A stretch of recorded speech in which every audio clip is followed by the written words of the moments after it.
بسم الله الرحمن الرحيم نستعينه ونستغفره ونعوذ بالله من شرور أنفسنا ومن سيئات أعمالنا من يهده الله فلا مضل له ومن يضلل فلا هادي له وأشهد أن لا إله إلا الله وحده لا شريك له وأشهد أن محمدا عبده ورسوله وصفيه من خلقه وخليله أدى الأمانة وبلغ الرسالة وجاهد في الله حق جهاده حتى أتاه اليقين فاللهم صل وسلم وزد وبارك على نبينا محمد وعلى آله وصحبه أجمعين أما بعد اللهم لا سهل إلا ما جعلته سهلا وأنت تجعل الحزن إذا شئت سهلا فسهل أمورنا برحمتك يا أرحم الراحمين.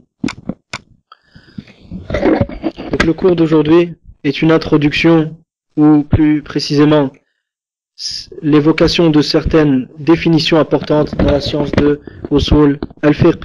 Car étant donné que nous avons commencé l'étude des Qawa'id al-Usuliyya, des règles de Usul al-Fiqh, il est plus qu'important de connaître certaines définitions de base dans ce domaine-là. Et le livre que nous allons utiliser pour support pour ces définitions est un livre titré Taysirul Usuli ila Qawa'id al-Usuli wa Ma'aqid al-Fusul للإمام عبد المؤمن بن عبد الحق البغدادي الحنبلي. والشرح, l'explication ou le commentaire est de Cheikh Abdullah ibn Salih al-Fawzan, Abdullah ibn Salih al-Fawzan al-Mudarris sabiqan بجامعة الإمام محمد بن سعود الإسلامية في فرع القصيم. Donc le Cheikh, à la page 18 nous trouvons ce qui suit. Ta'rifu usul al-fiqh wal gharad minhu.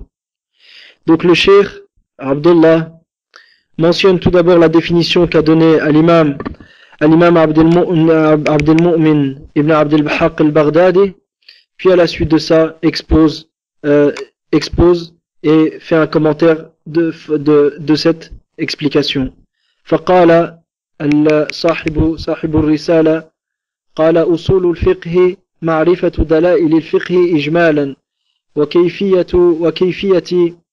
وكيفية الاستفادة منها وحال المستفيد وهو المجتهد.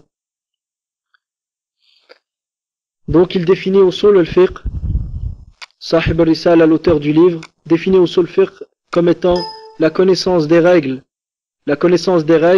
par lesquelles on arrive à la déduction des statuts légaux, des ahkam shar'iyya pratiques, à travers les preuves détaillées. Et les preuves détaillées sont les textes du Coran et de la Sunna qui ont un lien avec un sujet en particulier. فالدليل التفصيلي المقصود منه هو المختص بمسألة معينة كقوله تعالى أقيموا الصلاة. Donc le dalil tafsil et la preuve détaillée, qu'est-ce que c'est? C'est ce qui est spécifique à une question en particulier, comme la parole d'Allah Ta'ala wa aqimus salah, accomplissez la prière. Donc le fiqh, usul al-fiqh, qu'est-ce que c'est? C'est la connaissance des règles générales par lesquelles on arrive à la déduction des ahkam, des statuts légaux, des ahkam shar'iyya pratiques. À travers quoi? À travers les preuves détaillées, c'est-à-dire les preuves qui sont spécifiques à un cas particulier. Ou d'une autre manière, nous pouvons définir usul al-fiqh comme étant la connaissance des preuves générales du fiqh qui ne sont pas spécifiques à un cas donné, comme la règle, l'ordre, al-amru lil-wujub, comme l'ordre, la règle qui dit que l'ordre indique l'obligation. Ça c'est une qa'ida, c'est un dalil ijmali. Ça c'est un dalil ijmali. فالدليل الإجمالي هو الدليل الكلي الذي لم يعين فيه شيء خاص مثل الأمر للوجوب. Donc un dalil général, lorsqu'on parle d'un dalil ijmali, lorsqu'on parle des adilla ijmali, il y a des preuves ijmaliya générales, ce que l'on vise par là c'est les preuves al-kulliya, l'adilla al-kulliya, qui ne sont pas spécifiques à un sujet en particulier, comme la règle qui dit que l'ordre indique l'obligation. Donc cette règle-là, on va l'appeler comment? Un dalil. Mais est-ce que c'est un dalil tafsili ou est-ce que c'est un dalil ijmali? Al-amru yufidu al-amru lil-wujub, est-ce un dalil ijmali ou est-ce un dalil tafsili? Nous avons dit que le dalil tafsili, c'est ce qui est spécifique, c'est la preuve qui est spécifique à une question en particulier. فهو المختص بمسألة معينة كقوله تعالى أقيموا الصلاة. Mais dalil al-ijmali, c'est une règle, c'est une preuve générale qui n'est pas spécifique à un sujet donné, mais qui est générale et qui englobe un ensemble de sujets. Donc la règle al-amru lil-wujub est un dalil tafsili. فالقاعدة أن الأمر للوجوب est un dalil tafsili et ce n'est pas un dalil ijmali. La règle, al-amr, l'ordre, où l'impératif indique l'obligation, est une preuve spécifique. Ce n'est pas une preuve générale, ce n'est pas un dalil ijmali, ce n'est pas un dalil kulli, mais c'est une preuve spécifique.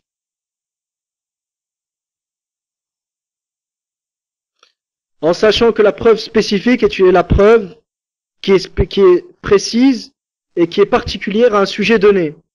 Donc la règle qui dit l'ordre indique l'obligation est une preuve spécifique, car elle est spécifique et elle est particulière à un sujet, à un seul sujet, et n'est pas générale.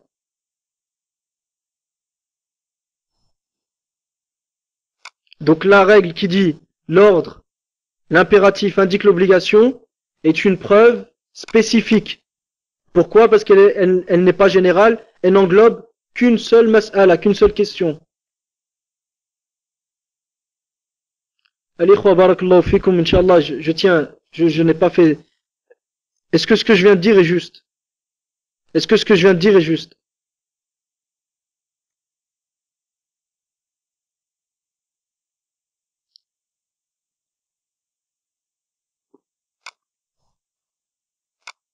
Est-ce que ce que je viens de dire est juste? Simplement, Inch'Allah, Al-Ikhwa, barakallahu fikum, j'aimerais que vous soyez attentifs, s'il vous plaît.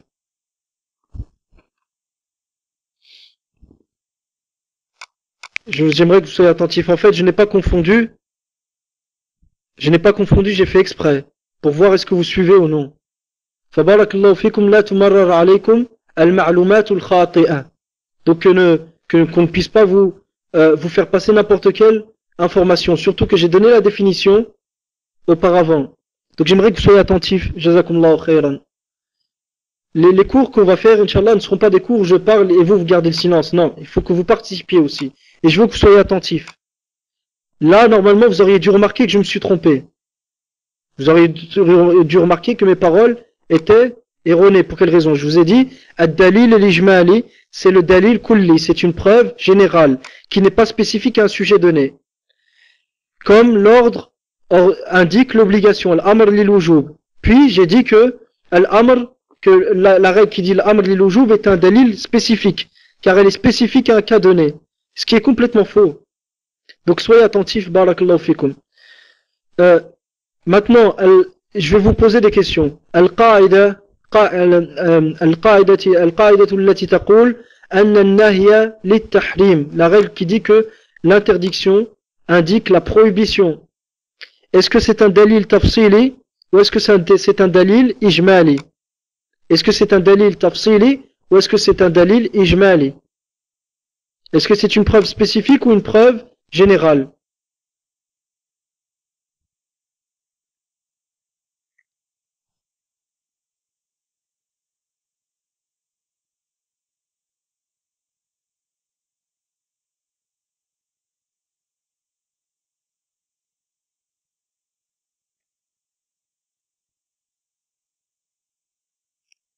La règle, je répète la définition. Jazakumullahu khair.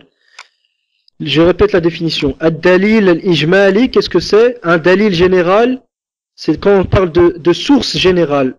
Dans Usul al-fiqh, lorsqu'on parle d'un dalil général, pas un texte général, c'est autre chose un texte général.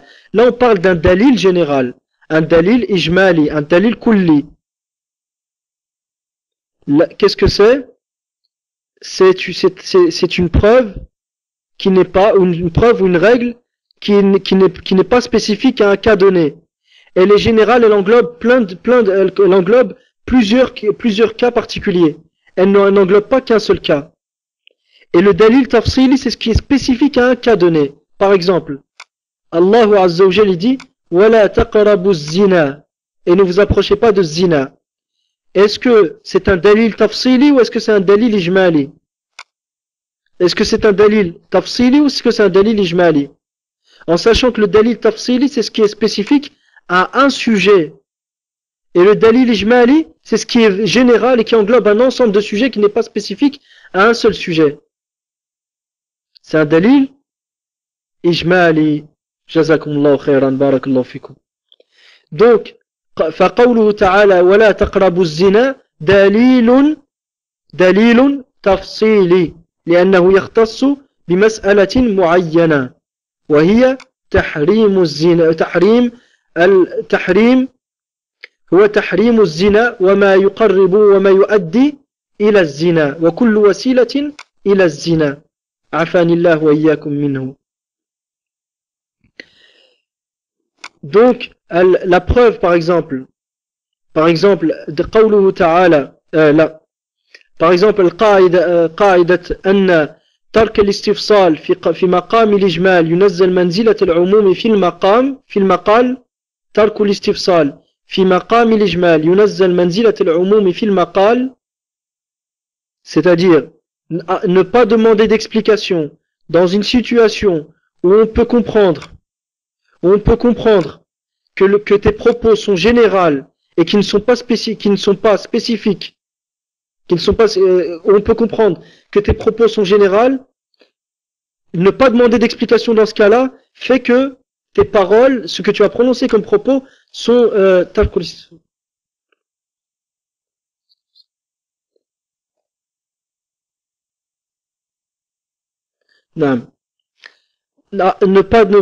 istifsal, c'est-à-dire ne pas demander d'explication à une personne tout en lui donnant tout en lui disant des paroles ou en prononçant des paroles générales.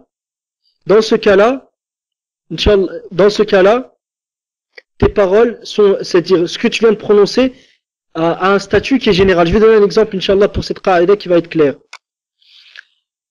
Lorsque l'homme dans Sunan Abi Daoud, par exemple, il est venu voir le Rasoul sallallahu alayhi wa sallam, il a dit ya Rasulallah, inni la uhsinu qira'at al-Fatiha.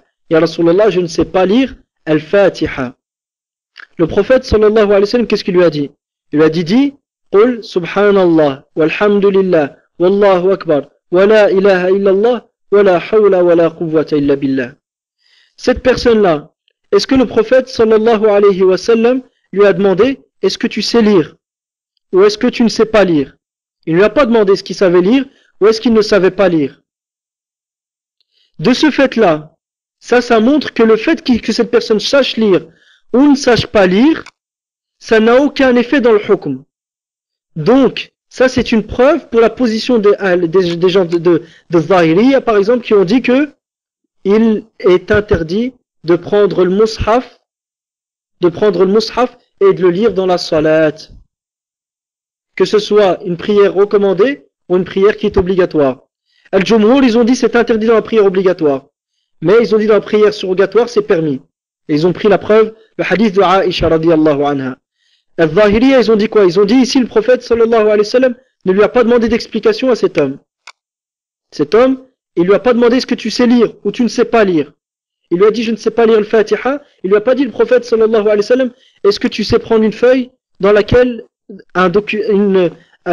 quelque chose sur lequel est écrit le Fatiha et que tu le lises. Le prophète ne lui a pas demandé ça. Donc ça montre que lorsque tu ne sais pas lire la Fatiha ou tu ne sais pas lire des versets du Coran d'une manière plus importante, tu n'as pas à prendre le mushaf pour les lire, mais qu'est-ce que tu dois faire? Si tu ne sais pas lire la Fatiha qui est un rukn de salat, tu dis Subhanallah, Alhamdulillah, Allahu Akbar, La ilaha illallah, wa la hawla wa la quwwata illa billah. Et pour le restant, si tu ne sais pas lire d'autres versets, t'apprends au moins un verset, tu lis ce que tu peux du Coran. Mais si tu veux lire plus, tu ne peux pas prendre le mushaf Pour quelle raison? Car si c'était permis, la première personne à qui ça aurait été permis, ce serait ce bédouin qui ne savait pas lire la Fatiha et qui avait besoin de lire pendant sa prière pour au moins lire la Fatiha qui est l'un des rukn de la salat. Mais c'est cette règle-là qu'ils ont utilisée al-Zahiriyya. Et d'autres savants l'ont utilisée, cette règle, mais à d'autres contextes. Est-ce que cette règle est un dalil tafsili ou est-ce que c'est un dalil ijmali? En sachant qu'elle n'est pas spécifique à ce sujet. Elle rentre dans plusieurs autres sujets. Un homme était venu voir le prophète sallallahu alayhi wa sallam et il était marié avec plusieurs femmes. Et le prophète sallallahu alayhi wa sallam lui a ordonné d'en garder 4.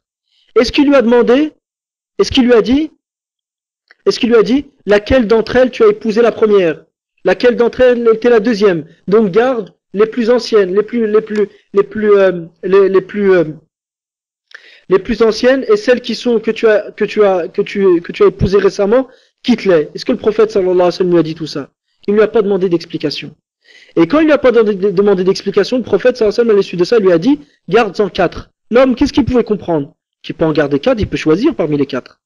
Donc à ce moment-là, étant donné qu'il pouvait choisir parmi ces quatre, on peut comprendre de la parole du prophète sallallahu alayhi wa sallam qu'il pouvait choisir parmi les 4 femmes et qu'il n'était pas restreint à garder celles dont le mariage était le plus ancien et se séparer des récentes. Étant donné que ça n'a pas été mentionné, donc la parole du prophète sallallahu alayhi wa sallam a un statut qui est général. Fatarkul istifsal fi maqam al-ijmal yunazzal manzilat al-umum fi al-maqal. Donc cette règle-là, est-ce que c'est un dalil tafsili ou est-ce que c'est un dalil ijmali? Est-ce que c'est un dalil tafsili ou est-ce que c'est un dalil ijmali?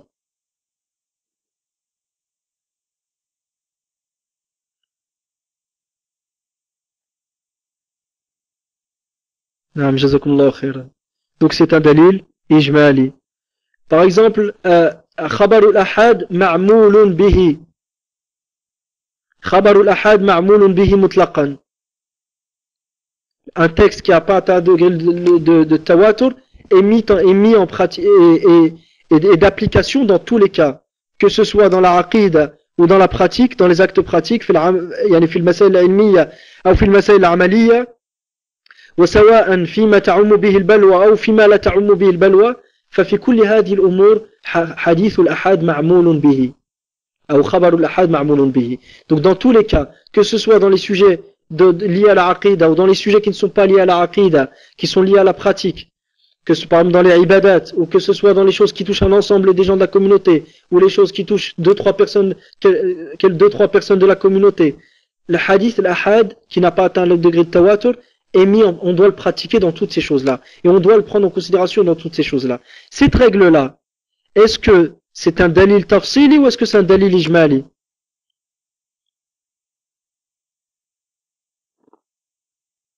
Est-ce que c'est un dalil tafsili ou un dalil ijmali?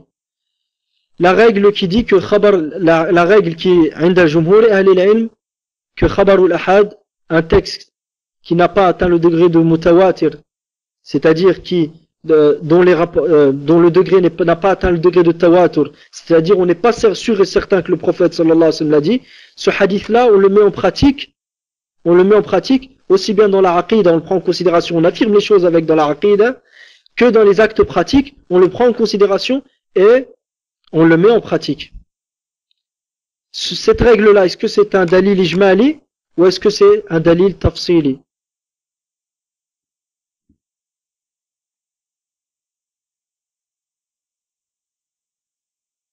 Jazakumullahu khairan.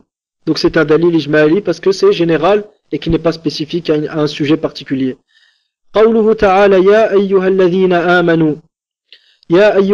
آمنوا لا تحلوا شعائر الله ولا الشهر الحرام ولا الهدي ولا القلائد ولا آمين البيت الحرام يبتغون فضلا من الله ورضوانا وإذا حللتم فاصطادوا. Donc ce verset, le premier verset de sourate Al-Ma'ida, lorsqu'Allah Azza wa Jalla nous donne un ensemble d'ordres, est-ce que ce verset-là est un dalil ijmali ou est-ce que c'est un dalil tafsili? Est-ce que c'est un dalil ijmali ou est-ce que c'est un dalil tafsili?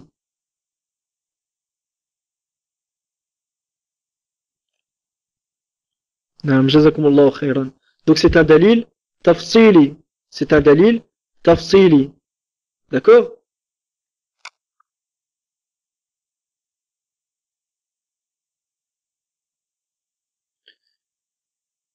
C'est un dalil tafsili parce que c'est un verset qui est spécifique à un cas à un sujet en particulier. C'est un sujet en particulier. Lorsqu'Allah Azza wa Jalla dit وَلَا يَجْرِمَنَّكُمْ شَنَآنُ قَوْمٍ أَلَّا تَعْدِلُوا اعْدِلُوا هُوَ أَقْرَبُ لِلتَّقْوَى. Et que l'injustice d'un peuple ne vous pousse pas à être injuste, soyez juste, ceci est plus proche de la piété. Est-ce que c'est un dalil ijmali ou un dalil tafsili? Est-ce que c'est un dalil ijmali ou un dalil tafsili? Mohamed, c'est un dalil d'ijmali ou un dalil tafsili?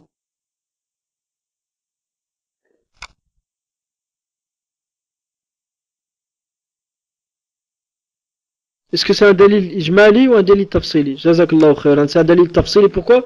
Parce qu'il est spécifique à un cas donné. Donc est-ce que vous avez compris? Est-ce que vous avez compris ce qu'était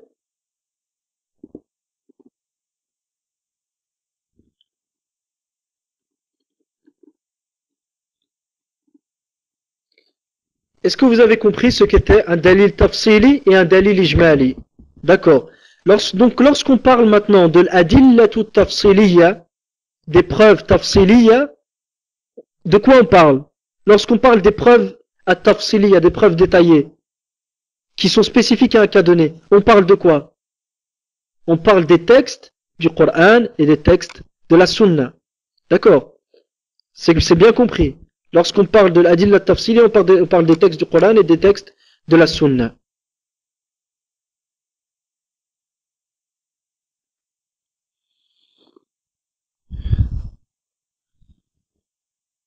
Donc, d'une autre manière, usul al-fiqh, on sait le définir comme étant ma'rifatul adillatil ijmaliyya, la connaissance des adillah al-ijmaliyya. Donc, le but de usul al-fiqh, c'est de connaître quoi? Les règles générales. C'est compris. Est-ce que le but de usul al-fiqh, c'est de connaître est-ce que le but, c'est d'étudier les versets du Coran et les versets de la Sunna en tant que versets, ou afin afin de tirer des règles à partir de ces versets? Est-ce que le but de usul al-fiqh et d'étudier les versets du Coran et les versets de la Sunna? Est-ce que le but c'est d'étudier ces versets pour voir qu'est-ce qu'on peut en tirer comme ahkam, c'est-à-dire comme ahkam, comme règles qui touchent ta vie à toi, ou qu'est-ce que tu dois faire et qu'est-ce que tu dois pas faire? Ou le but non, c'est d'extraire des règles à partir des versets. Le but c'est de tirer des règles. Le but c'est pas de savoir dans ce verset ce qui est permis, ce qui est interdit. Par exemple, lorsqu'on regarde la parole d'Allah Ta'ala, Wala taqrabu zina, le but de l'usul et du savant de l'usul fiqh, c'est pas de savoir, de dire le zina est haram à partir de ce verset. Non, ça c'est le faqih qui va faire ça. L'usul, il va dire quoi? Il va dire le zina est connu dans la religion par nécessité comme étant interdit. La manière dont il a été interdit et le procédé qui a été utilisé pour l'interdire, c'est un impératif. Huwa al-amr, yani nahi afwan. Et donc ceci nous prouve que quoi? Que le nahi, que l'interdiction montre la prohibition.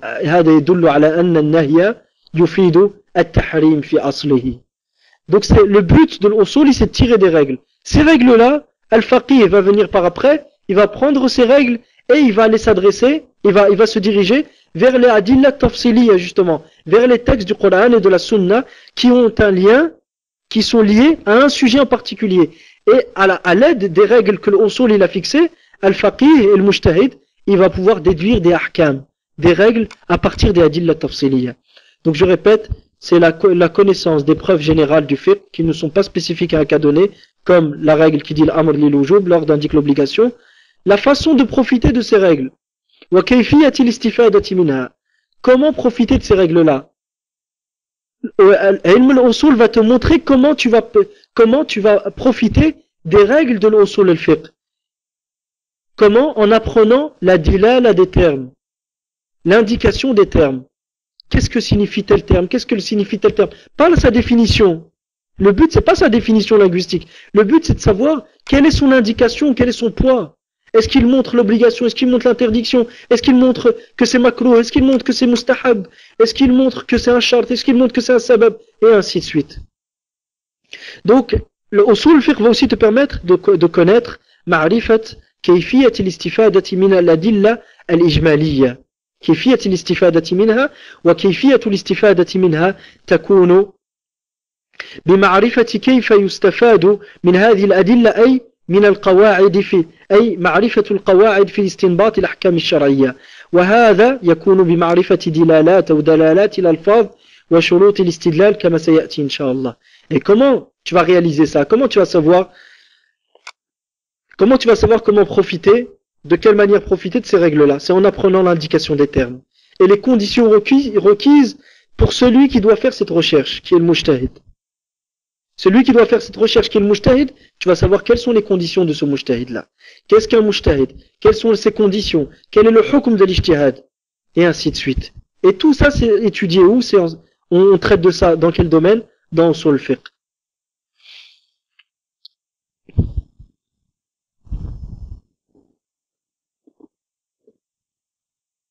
Donc, usul al-fiqh, il est à retenir que c'est une science qui te permet, c'est une connaissance, c'est la connaissance des règles par lesquelles on arrive à la déduction des statuts légaux, des ahkam shar'iyya. Et lorsqu'on dit les ahkam shar'iyya, c'est celles qui sont liées au shara, à la loi d'Allah azza wa jalla, celles qui sont puisées de la loi d'Allah. Donc, usul al-fiqh, huwa ma'rifatu dala'il al-fiqh ijmalan. C'est la connaissance des règles par lesquelles on arrive à la déduction des ahkam shar'iyya pratiques, à travers les preuves détaillées. C'est la connaissance des règles. Qu'est-ce qu'on veut dire par les règles? C'est les preuves ijmaliya, les preuves et les règles générales. Ces règles générales vont nous permettre de déduire des ahkam shar'iyya, des statuts légaux pratiques. Des statuts légaux pratiques. Lorsqu'on parle de statuts légaux, on a dit que le hukm shar'i, qu'est-ce que c'est? Le hukm, c'est soit d'affirmer une chose, imma annahu ithbatu amrin li amrin aw nafyuhu anhu. Soit d'affirmer une chose vis-à-vis d'une autre, soit de nier cette chose-là, une première chose, concernant une seconde. Donc soit d'affirmer l'obligation de certaines choses, soit la recommandation de certaines choses, soit la prohibition, tahrim de certaines choses, soit al-karaha, le fait que certaines choses soient réprimandées, non pas prohibées, soit qu'une chose est permise, soit qu'une chose est une condition pour une autre, soit une cause pour elle, soit un empêchement pour cette chose-là. Donc, usul al-fiqh va s'intéresser à ces règles générales. Et ces règles générales vont nous aider à déduire ces ahkam shar'iyya. Les ahkam shar'iyya, l'ahkam shar'iyya comme on a cité précédemment. Et quand on parle d'ahkam shar'iyya, c'est les statuts légaux pratiques qui sont liés à la pratique du serviteur, ni à sa croyance et non pas ni à sa croyance. Par exemple, le domaine du tawhid ne rentre pas dans usul al-fiqh. Bien que certaines règles de usul al-fiqh peuvent aider à établir certains points fi tawhid. Mais à la base, lorsqu'on étudie usul al-fiqh, on ne vise pas la science du tawhid, mais les règles que tu apprends, ils peuvent être utiles par après pour déterminer des choses importantes dans la aqida. Mais en premier lieu, ce n'est pas le sujet de cette science-là, de ce ilm-là. Donc, usul al-fiqh va te permettre d'apprendre, usul al-fiqh est une science qui se concentre sur l'apprentissage des règles générales par lesquelles on arrive à la déduction des statuts légaux pratiques. Comment on y arrive? En étudiant les preuves détaillées qui sont spécifiques à un cas particulier, et bien sûr ces preuves-là sont les textes du Coran et de la Sunna. Ou d'une autre manière, cette définition, je répète, c'est la connaissance des preuves générales du fiqh qui ne sont pas spécifiques à un cas donné, comme la règle qui dit que l'ordre indique l'obligation. De même, c'est la connaissance aussi de la façon de profiter de ces règles-là. Comment tu vas faire pour profiter de ces règles? C'est en apprenant l'indication des termes et le poids de chaque terme et les conditions requises aussi, que tu apprennes aussi les conditions requises pour celui qui doit faire cette recherche. Qui est celui qui doit faire cette recherche? C'est le mujtahid. Al-mujtahid, on l'appelle aussi al-mustafid. Al-mujtahid, on l'appelle aussi yusamma al-mujtahid, al-mustafid kadhalik, qui est le seul à être en mesure d'extraire les ahkam à partir des règles générales. Ce n'est pas n'importe qui, ce n'est pas donné à n'importe qui de déduire l'ahkam shar'iyya à partir des règles générales. Non, c'est le mujtahid qui fait ça. لأنه هو الذي يستفيد بنفسه الأحكام من أدلتها فمعرفة المجتهد وشروط الاجتهاد وحكمه ونحو ذلك يبحث في أصول الفقه.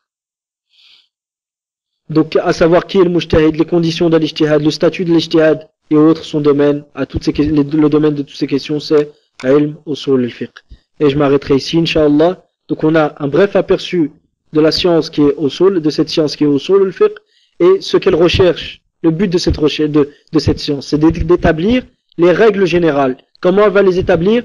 En allant chercher dans les sources de ces règles, qui sont le Coran, la Sunna, al-Mantiq, la logique aussi, et la logique, al-Mantiq, et d'autres parmi les sources de la langue arabe aussi, la langue arabe, et d'autres parmi les sources de l'établissement des règles de usul al-fiqh.